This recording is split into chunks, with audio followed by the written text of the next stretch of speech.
está mi gente querida? Bienvenidos, sobre todo a los que están en Venezuela. Déjenme sus comentarios por acá en el chat de cómo están viviendo esta situación, cómo vivieron el día de ayer el tema del temblor, sobre todo el de las 12 de la madrugada, que entiendo fue bastante fuerte. Antes de entrar en materia, quisiera hablarles de un tema que a la mayoría no nos gusta hablar y mucho menos pensar cuando llegue ese día final, que a todos nos va a llegar en algún momento. Pero es importante que ustedes tengan presentes muchas cosas que ocurren acá en Estados Unidos. Por ejemplo, ¿usted sabía que un funeral en este país puede costar más de $10,000? Y nadie quiere dejar a su familia con deudas en medio del dolor. Por eso la mejor manera de demostrar amor es estar preparados. Con un seguro de gastos finales puedes dejar todo organizado. Planes para personas desde 0 hasta 85 años. Pagos accesibles que además se ajustan a tu presupuesto. Te los ofrece Ranian Seguros. Todo esto sin un examen médico. Solo contestas un par de preguntas de salud y puedes obtener una cobertura de seguro de vida hasta por $30,000. Así vas a asegurar paz y apoyo, sobre todo en el momento más difícil a quienes se quedan acá. Por eso confía en Ranian Seguros, como siempre les digo. Ahí tienen sus números en pantalla y vas a recibir la mejor orientación que necesitas, porque cuidar de tu familia también es un acto de amor. Y ahí tienen sus redes sociales, sus números de teléfonos, como les digo. Además, por supuesto, su página web, y escaneas ese código QR que aparece en pantalla y puedes ver todos los planes que tiene Ranian Seguros, no solamente para los gastos finales, sino todo tipo de seguros que puedes necesitar en este momento. Y sin más preámbulo, porque además ya lo tengo esperando más del tiempo debido, le doy la bienvenida a Esteban Gervasi, analista y consultor político. Ya lo vamos a ver. Esteban, ¿cómo estás? Bienvenido. Hola, tú nunca me haces esperar, así que no te preocupes. Bienvenido, gracias por atendernos. No, gracias a ti por la invitación. Y Esteban, un saludo a los venezolanos que están sufriendo ese fuerte sismo en todo el país. sí, como no pasan tantas cosas, ahora se suma. Bueno, la gente está diciendo, fíjate que el venezolano siempre tiene una actitud positiva. Dice que se están liberando de esa fuerza diabólica que había en Venezuela y se están desapareciendo. O sea que el venezolano es Claro muy que sí. creyente en esa cosa. Ujú. Y yo Y no yo lo también, descarto tampoco. yo tampoco. No lo descarto para nada. Bueno, En algo hay que creer, Esteban, definitivamente, y más sí. frente a esto, a Te lo todo lo digo yo que que... soy un fervor creyente de Dios Todopoderoso, así que vamos para adelante. Mira, hay una información que está manejando la periodista Maybor Petit. No sé si tuviste oportunidad o Sí, si en la efecto revisé. esto pudiera ser comprobado. Pero bueno, básicamente dice una demócrata estaría desafiando al presidente Donald Trump. Ilhan Omar introduce una resolución en el Congreso que exige retirar las tropas de operaciones contra Venezuela y carteles criminales. Para nadie es un secreto el lobby que sigue intentando realizar el régimen de Nicolás Maduro acá en Estados Unidos. Además, no es algo nuevo, lo sabemos, no solamente con el tema de Chevron, sino en muchísimas cosas más. Todo lo que gastan, el dinero que gastan para poder ser medianamente escuchados allí en la Casa Blanca. Esta información de esta posible resolución, ¿manejas algo sobre esto? ¿Es completamente descartable? ¿Cómo lo ves?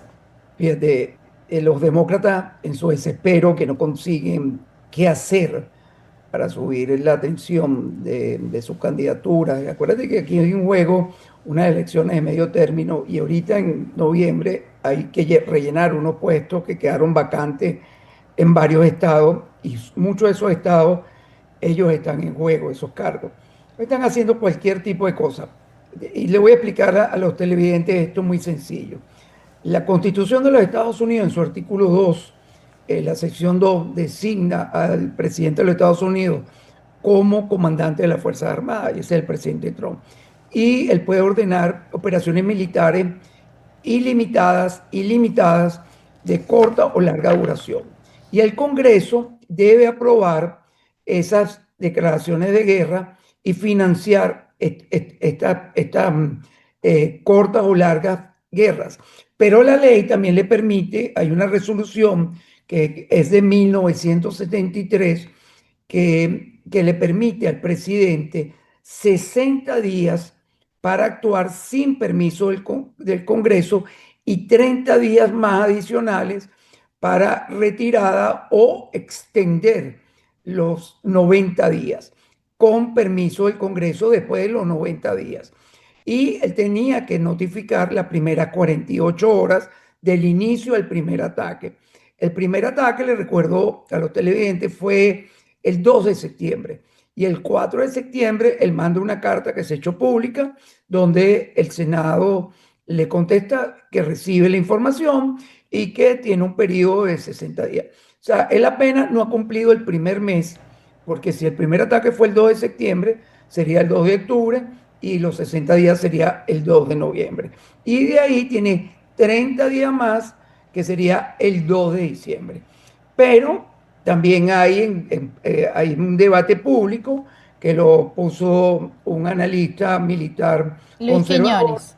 Quiñones, Te que iba a preguntar exactamente sobre eso, porque y además eso también lo voy a aclarar. se ha generado todo un debate que entonces tiene hasta el 30 de septiembre, Eso no es porque así si no, tampoco. las tropas se tienen que regresar. Entonces, explícale a la audiencia exactamente cómo está funcionando esto. Eso tampoco es así. El presupuesto de la nación se hace un año adelantado y en ese presupuesto hay una partida, la fuerza, la Secretaría de Guerra, como se llama ahora, que era el departamento que maneja Pique, dicen, la Secretaría de Guerra, cuando diseña su presupuesto, hay una partida especial que se hace para eventos que no están planificados.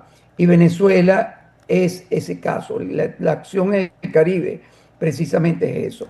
Si para el año que viene va a tener que utilizar fuerzas en el terreno o mantener en el Caribe, entonces la Secretaría de Guerra tendría que proponer en este nuevo presupuesto para el año 2026 que eso se incluya.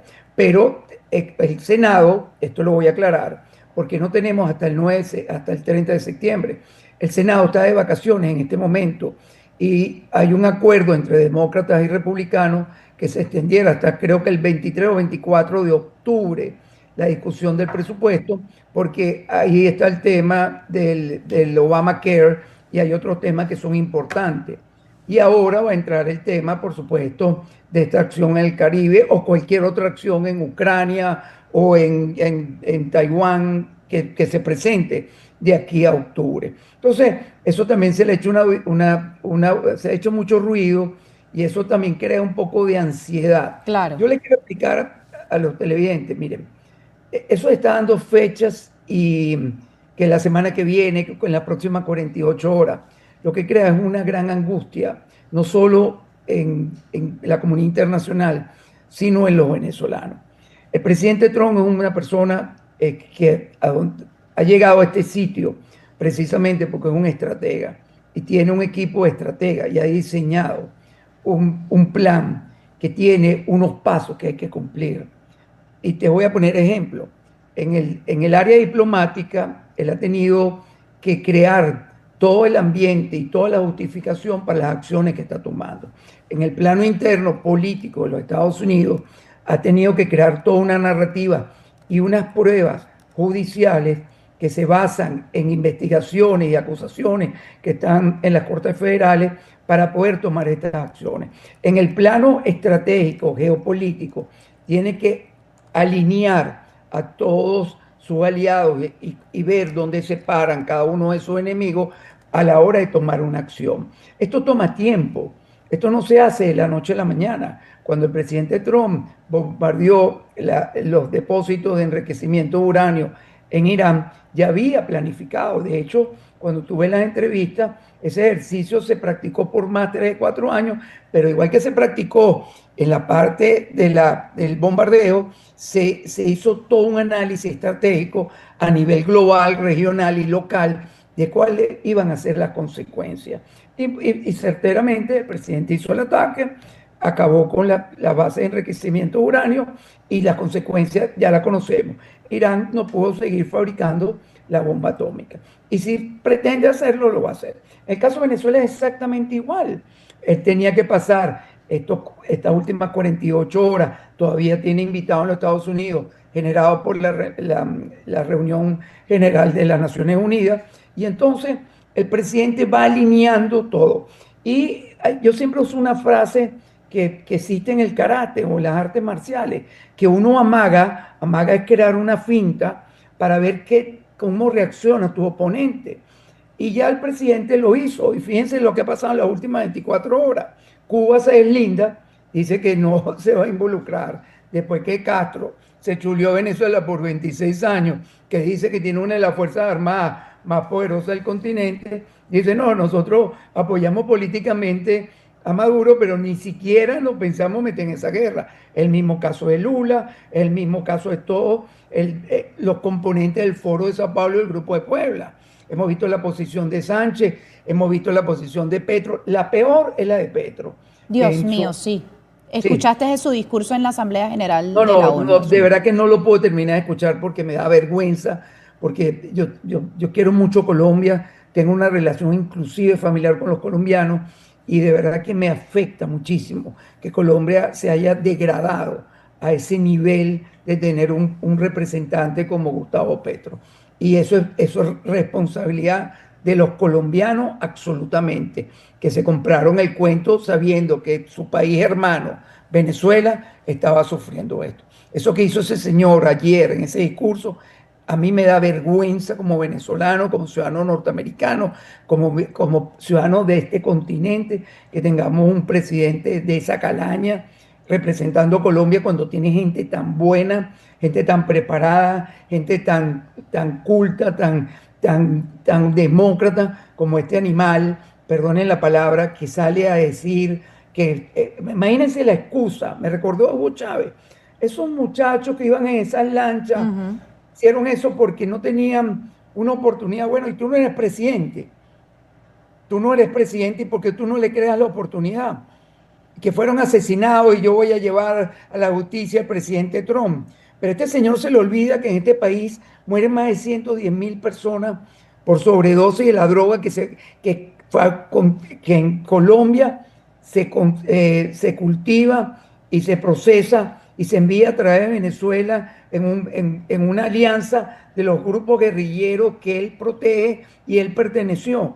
A ese señor se le olvida que él es responsable de un país de más de 50 millones de habitantes, que tiene ahorita la pobreza crítica en su mayor índice, que es un país que no tiene respeto, que fue ahorita sacado de la lista de los países que lo desertificaron en el tema de droga y terrorismo. O sea, Petro no está ubicado, pero aquí hay un grave problema con Petro, que si a Petro lo sacan por un tema político y lo retiran porque está mal de la cabeza, entonces le vamos a dar una excusa. Entonces los colombianos van a tener que convivir los pocos meses que quedan para unas elecciones presidenciales y sacarlo por la vía democrática. Pero si yo fuese colombiano, tuviera también la duda, porque ese país está en un peligro permanente. Este señor puede decir cualquier cosa o tomar cualquier acción. La Pero si ventaja ya que habla como Diosdado, Esteban. sí, En la Asamblea de Naciones Unidas allí hablaba de que esos eran migrantes, de que Donald Trump estaba utilizando todo este tema de la política de las lanchas, hundiéndolas en el Mar Caribe, porque está en contra de esa población migrante. Y ayer Diosdado Cabello, ¿qué dijo? Dijo exactamente lo mismo. sí, fíjate, ellos usan dos narrativas, esa y la otra es la que han manejado estos grupos de intereses de lobby en Estados Unidos, sobre todo en Washington y Nueva York, que es decir que Mundo y María Corina no tienen equipo para una transición. Esas son las dos líneas que ellos utilizan de comunicación y de convencimiento para tratar de doblarle el brazo a otras naciones y no lo han logrado.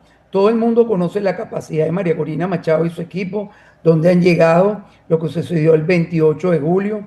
Todo el mundo conoce que ahí se hizo un proceso de primaria donde María Corina Machado arrasó y puso a un lado a todos estos políticos que lo que han sido parte de esa oposición oficialista que construyó Chávez y que Maduro y Diosdado mantienen. Entonces, y es la misma narrativa que ha utilizado Grenell, que ha utilizado Harvey Sergen, que ha utilizado Chevron, que es que la capacidad para transformar Venezuela solo es posible de manos de Maduro. Y a esta gente se le olvida que Maduro es parte de 26 años de una debacle, de un terrorismo de Estado, donde han desaparecido. Yo le voy a decir algo a los venezolanos, porque tenemos a veces corta memoria. En Venezuela hasta el 2012 morían por delincuencia, por falta del Estado, más de 30.000 personas al año por armas de fuego y acciones violentas. Pero quedan lisiados más de 250.000 personas al año. Gente paralítica, gente mutilada, gente con trauma. El venezolano no puede olvidar lo que hemos recorrido en estos 26 años. Y la comunidad internacional tampoco. Entonces, esto es muy delicado que todavía en la administración del presidente Trump hay algunos funcionarios que están haciendo su fiesta aparte, que quieran tratar de vender que en Venezuela no hay capacidad para una transición estable, libre y democrática y pacífica. Eso me preocupa porque... Esteban, ahí te voy a detener porque es que me interesa que profundices sobre todo en el tema de Richard Grenell, que lo acabas de nombrar en este momento. Es decir, ¿qué intereses pudiera tener allí Richard Grenell para separarse tanto, por ejemplo, de la política del propio presidente Donald Trump, donde dijo en la Asamblea General de la ONU, dijo, los voy a bombardear, es decir, voy a ir por ellos, para que Grenell siga con intenciones de querer negociar? Bueno, de hecho, no en vano el régimen lo nombra a cada rato. Diosdado y Maduro, cada vez que pueden, dicen que se lleve a cabo una negociación y que el interlocutor sea Richard Grenell. Bueno, está precisamente en la carta y por eso lo puedo nombrar públicamente, porque no soy yo que lo está sacando a colación, es precisamente la carta de Nicolás Maduro que lo pone como un interlocutor válido para ello. A Maduro se le olvida que el interlocutor válido entre cualquier país y Estados Unidos tiene un nombre y un apellido, se llama Marcos Rubio, que ha sido un excelente jefe de Estado. En él al principio fue nombrado como enviado especial para el caso Latinoamérica y sobre todo Venezuela.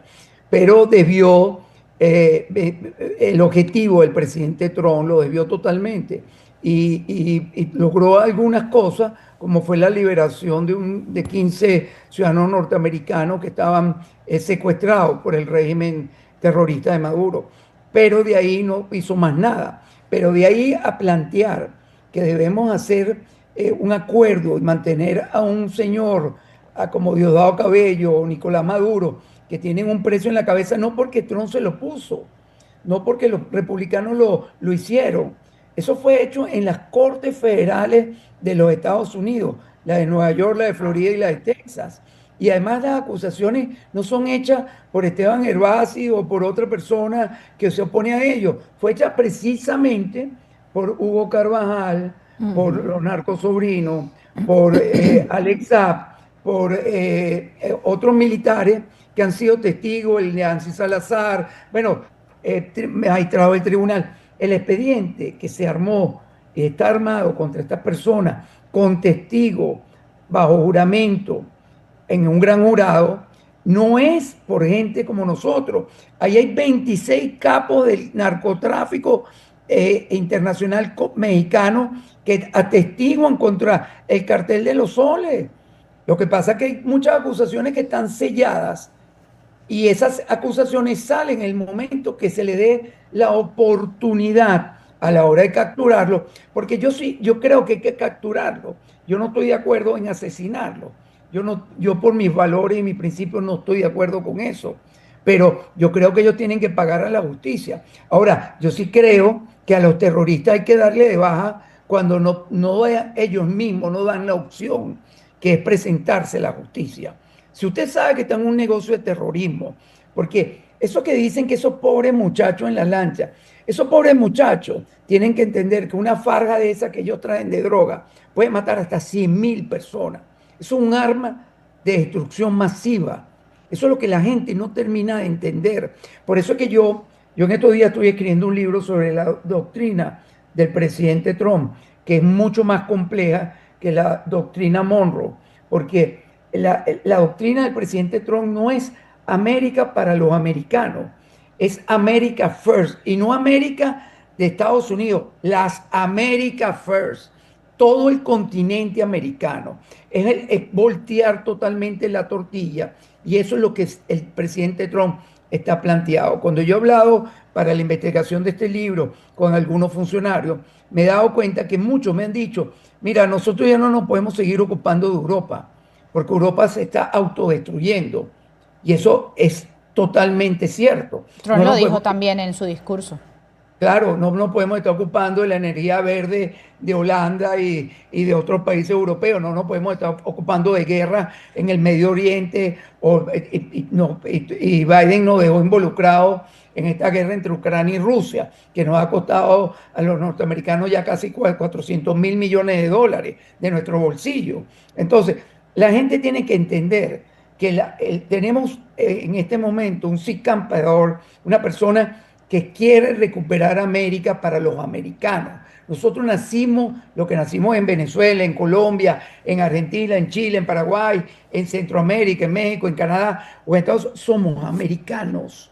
No cuando dicen América, America First, quiere decir que no tenemos una oportunidad. Nosotros tenemos un poder adquisitivo de 620 millones de ciudadanos que podemos ser una máquina económica mundial, que tenemos capacidad de educarnos, de formarnos, de hacer maquila, de producción de energía, de producción de nuevas tecnologías.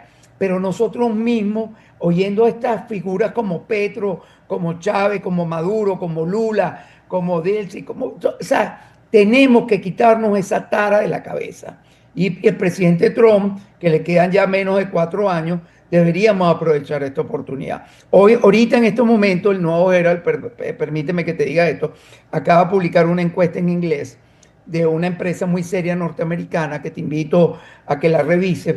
Yo no he podido leer el artículo completo, lo estaba leyendo antes de entrar al programa, donde la inmensa mayoría de los venezolanos quieren una intervención militar en Venezuela y están dispuestos a, a aceptarlo y están dispuestos porque están desesperados.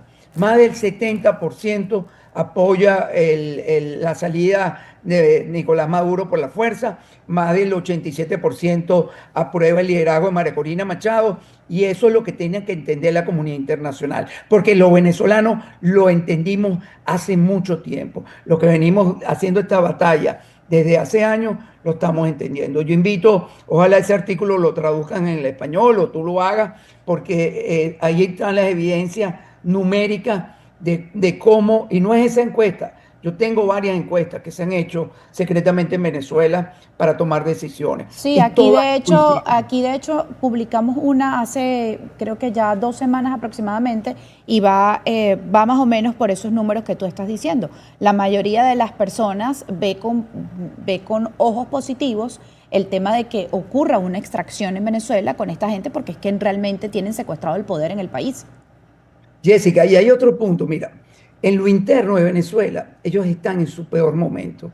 Tú acabas de hacerle una entrevista a un periodista en Caracas que te estaba diciendo que llenaron las calles de Tarima y no había nadie. La gente no los quiere, pero además están fracturadas en las Fuerzas Armadas, están fracturadas en la policía, ya no tienen discurso que levante el ánimo a seguir manteniendo la corrupción, ese terrorismo de Estado, esa carencia, no, ese chantaje de una caja, una bolsa de comida para seguir fiel a una causa que en 26 años no resolvió absolutamente nada. Y eso es lo que tienen que entender la comunidad internacional. Yo creo que el presidente Trump, que es un visionario, lo entendió hace mucho tiempo. Y aquí hay un tema que te lo voy a dejar en mesa porque va a ser muy interesante en los próximos días, que es el tema del robo de las elecciones. Venezuela participó en el robo de elecciones en más de 70 países con su empresa Smartmatic, pero además participó directamente con el robo de las elecciones del 2020 y eso a través de otras empresas norteamericanas. Y todo ese software, toda esa estructura de manipulación numérica, de software y de algoritmo se hizo a través de la cabeza maquiavélica de Jorge Rodríguez y Diosdado Cabello, que realmente son los dueños de esa empresa. Y eso es lo que la gente tiene que entender. Y el presidente Trump hoy, en su cuenta de su red social privada, que es True Social, puso un video donde lo dice claritamente. A mí me robaron las elecciones. Y en Estados Unidos los demócratas en cabeza de Barack Obama Esteban, Fue disculpa, el artífice no y me la está oyendo. CIA. ¿Ah? ¿Me escuchas? Es que te Sí. perdí casi como por lo menos minuto y medio de tu exposición porque tuve un problema aquí en el Ok, audio, pero fue interno nuestro y yo ok. te perdí, es decir, No te- te perdí el hilo de lo que me estabas pero quedó diciendo. grabado, quedó Quedó grabado. grabado, claro, Bueno, entonces la gente sí va- te va- está escuchando, la que no te escuchó fui yo. vas a tener que ver tu propio programa. Pero Sí. fíjate, estaba hablando del tema del robo de las elecciones, que es algo que al presidente Trump lo involucra directamente por el 2020, porque como dije en ese segmento que te perdiste, Venezuela participó en ese robo de las elecciones del 2020. Y ya hay varias acusaciones, hay varias personas detenidas. En los próximos días vamos a ver acciones judiciales muy fuertes. Acaba de salir un libro que te lo voy a enviar al terminar el programa para ver si tienes capacidad de entrevistar a este periodista que hizo una investigación con un ex miembro de la CIA por más de 30 años, que se llama Gary Bernstein y Martín Rodil, para que tú veas cómo en la intervención, porque aquí en la comunidad internacional de inteligencia, por décadas se subestimó precisamente que Venezuela tenía una capacidad de penetración en los Estados Unidos y en otros países que era para desestabilizar la región y tener el único objetivo de la destrucción de Occidente. Ese es el caso de cuando Chávez todavía estaba vivo en sus últimos meses, se planteaba que había que invadir a través de Cilias Flores. Ellos llegaron y decían que había que penetrar a Estados Unidos con droga y bañarla para destruir la sociedad. Como no lograron el primer objetivo, después llegó Maduro, empezaron los acuerdos, filtraron el Tren de Aragua, que fue una operación que empezó en enero del 2020. Y eso fue denunciado por nosotros mismos. Nosotros, un grupo venezolano, lo veníamos denunciando desde esa época. Y una cantidad de cosas que han sucedido. El tema de la identidad, de darle identidad a miembros de grupos terroristas internacionales radicales.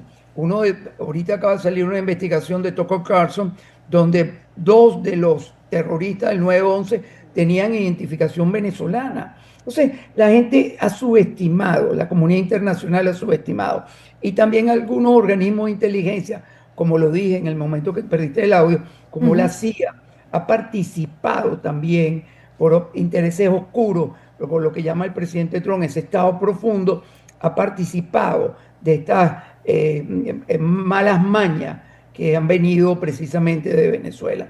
Y eso te da la respuesta de por qué hay intereses como de funcionarios norteamericanos, de oficinas de lobby, de oficinas de abogados, de políticos, inclusive republicanos, que siguen teniendo interés en que el régimen terrorista de Maduro permanezca en el poder, inclusive empresas petroleras.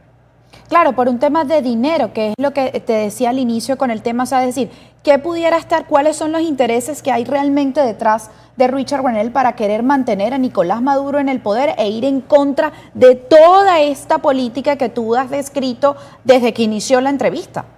Claro, es más que de dinero. Yo creo que hay un gran temor de que sean descubiertos y que tengan que pagar cárcel porque se les tengan que enfrentar a la justicia. Porque no es justo que nosotros financiemos nuestra propia autodestrucción.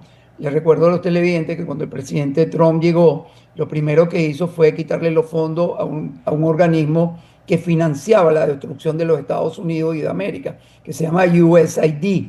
¿Cuánta ONG de izquierda radical, cuánto Antifa o cuántos actos violentos internamente en los Estados Unidos fueron financiados precisamente por este organismo que dependía directamente del Departamento de Estado y de los fondos federales y que fueron junto a George Soros los que han financiado ese periodo del verano del 2020, cuando estábamos en plena campaña electoral de reelección del presidente Trump, esos actos de violencia, toda esa penetración en las universidades, en los high school, toda esa inversión de financiar medios de comunicación, como lo estamos viendo en estos días, esas cadenas nacionales que dependen de fondos federales porque son licencias federales. Entonces, tenemos que abrir la conciencia, tenemos que leer, tenemos que estudiar, tenemos que verificar la información. Los venezolanos pecamos siempre, siempre pecamos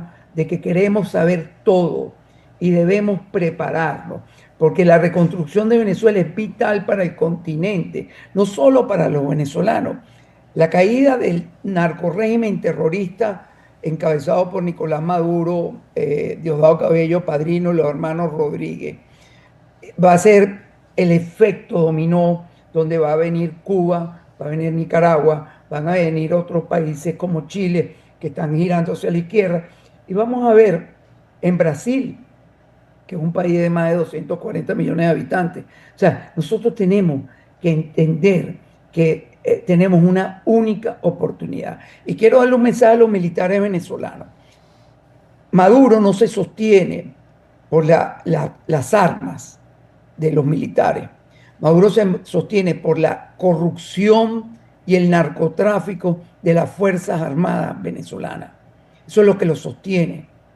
Porque los militares, ahí hay una fractura generacional.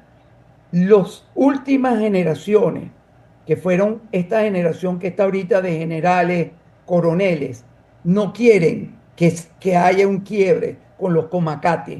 Y los comacates tienen una responsabilidad histórica. Ningún general, ahí no se salva ningún general, ahí no se regala ningún coronel, ahí hay, los que se salvan son estas generaciones que van a estar en la reconstrucción del país. Y yo invito a los comacates de Venezuela a que mediten lo que yo estoy diciendo. Ustedes están sacrificando su carrera, su familia, su futuro, sus ingresos, su vida, para proteger a quién. Ustedes cuando entraron en la escuela militar, no fue para proteger un narcoestado terrorista, un discurso de izquierda vacío. Cuando ustedes salen en sus carros o en comisión de servicios, ¿qué es lo que ven? Ven riqueza, educación, ven servicios públicos de primera. No se engañen. Ustedes lo que ven es un país devastado, un país ignorante, un país, una miseria extrema, niños muriendo de hambre, ancianos sin recursos y medicina, el sistema de salud desapareció, los servicios básicos desaparecieron. Entonces los comacates deben desplazar esta masa corrupta de coroneles generales, de altos oficiales, que están agarrados a una capa de un superhéroe de corrupción y de terrorismo, que se llama Nicolás Maduro, Diosdado Cabello, Padrino y los hermanos Rodríguez. Esteban, ahora que hablas del tema de los militares, me voy a referir pero a los militares estadounidenses, porque hay una información que está publicando Fox News, yo la estoy viendo en este momento. El secretario de Guerra ha convocado a cientos de comandantes militares a Virginia para una reunión sin precedentes, según la información. La semana que viene. Exactamente, la información que está manejando Fox News es que es una reunión muy inusual que llega cuando el secretario de Guerra, Pete Hegseth, quiere recortar por lo menos el 20% de los oficiales superiores, pero llama la atención en este momento en el que el presidente Donald Trump da semejante declaración en la Asamblea General de la ONU, donde quiere ir muchísimo más allá en las acciones militares y sabemos además cuál es la posición del secretario de Guerra con respecto a todo este despliegue militar que está ocurriendo en el Mar Caribe. Entonces, ¿qué información manejas al respecto? Ya para finalizar, Esteban.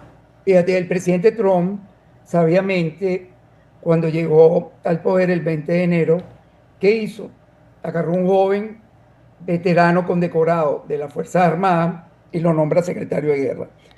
¿Esto es por qué? Porque el Estado profundo había penetrado también a altos oficiales de las Fuerzas Armadas norteamericanas y también había cambiado la ideología de las Fuerzas Armadas. Ahí no importaba si tú eras meritorio, porque ellos lo que tenían, óigase bien, la cultura woke había invadido el sistema social norteamericano. Y no era que tú llegabas a un cargo por mérito, sino que tenías que cumplir un porcentaje de acuerdo si tú eras latino, si tú eras negro, si tú eras gay, si tú eras lesbiana, si tú eres transgénero. Y eso deformó toda la sociedad norteamericana y todas las instituciones. El secretario de Guerra, por órdenes del presidente, ¿qué está haciendo? Está limpiando esos altos oficiales que han saboteado y han infiltrado información de gravísima inteligencia a los medios de comunicación para perjudicar a los Estados Unidos y en Occidente. Pero además de esa reunión, me imagino yo, porque yo no soy parte de eso y no tengo esa información, Claro. pero uno razona sobre esto porque uno sigue la política diaria y uno conoce cómo actúan ellos. Ellos van a primero hacer una recomposición de la fuerza de guerra, porque ahora no son fuerzas armadas, son fuerzas de guerra, se preparan para dar respuestas letales, pero además ahí se va a rediseñar todo el componente militar norteamericano geopolíticamente. Porque fíjate que muchos han dicho, si Estados Unidos ataca a Venezuela, entonces China va a atacar a Taiwán. Eso no va a existir. China no tiene cómo atacar a Taiwán mientras que Trump esté en la Casa Blanca. Porque además Taiwán no es un narcoestado terrorista. Taiwán es un interés económico imperialista chino que quiere apoderarse de una isla que genera los microchips más avanzados del planeta.